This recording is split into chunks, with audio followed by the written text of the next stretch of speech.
바로 이 조나단 에드워즈의 생가입니다.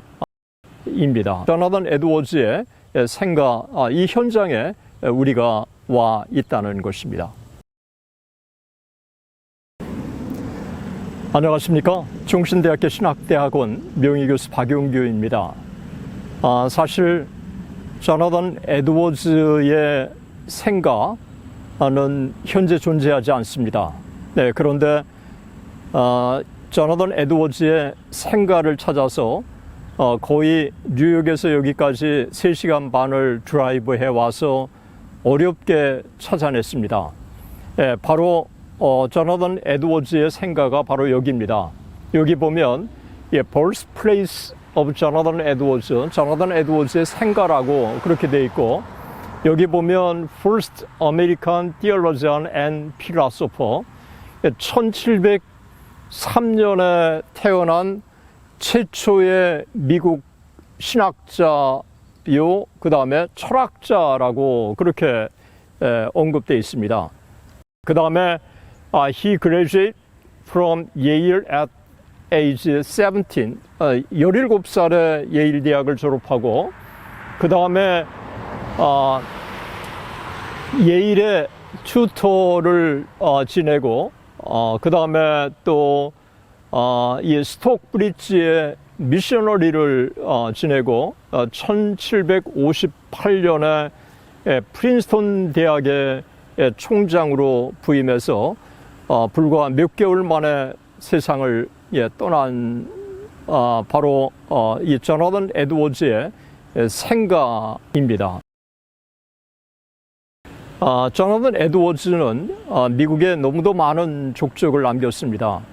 조나단 에드워즈가 남긴 신학적인 족적, 그리고 또 부흥운동의 주역으로 쓰임받았던 그 모든 흔적들, 그리고 조나단 에드워즈가 후대에 신학적인 영향을 미친 것은 너무 지대합니다. 바로 여기 조나단 에드워즈 생가, 이 기념 팻말은 1976년, 그러니까 미국 독립 200주년을 맞아가지고 이 팻말을 세운 겁니다.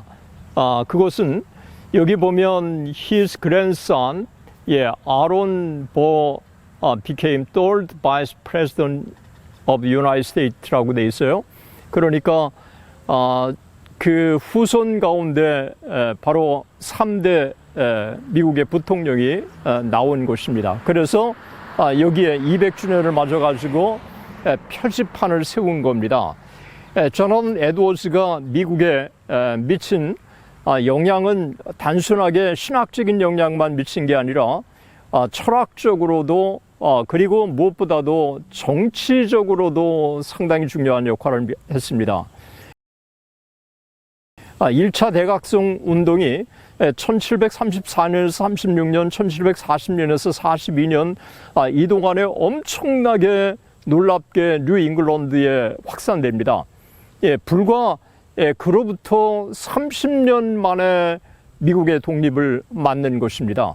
미국의 1차 대각성 운동이 뉴 잉글랜드를 묶어주는 끈이 되었고, 그 13개 주가 부흥을 경험함으로 단단하게 결속을 하게 되고, 이것이 미국의 1차 대각성 운동에 중요한 결속력을 가져다 준 것이라고 그렇게 학자들은 평가하고 있습니다.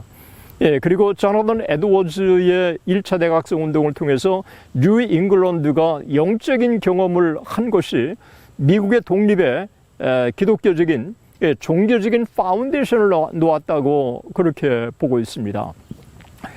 자세한 것은 이제 계속해서 조나단 에드워즈의 흔적을 찾아가면서 여러분들에게 소개하도록 하겠습니다. 여기에 중요한 것은 조나단 에드워즈의 생가, 이 현장에 우리가 와 있다는 것입니다. 여기에 조나단 에드워즈의 생가는 10 이상 존재하지 않습니다. 바로 조나단 에드워즈의 생가는 여기에 주변에 지금 건너편에 집이 있습니다. 집이 있고, 그 다음에 넓은 정원이 있는데, 바로 이 넓은 정원에 조나단 에드워즈의 생가가 위치한 겁니다. 그리고 조나단 에드워즈의 생가에 바로 표시, 생가라고 하는 표시가 있습니다. 그리고 이 뒤에도 똑같이 앞뒤가 이 표지가 같은 내용이 되어 있습니다. 대단히 감사합니다.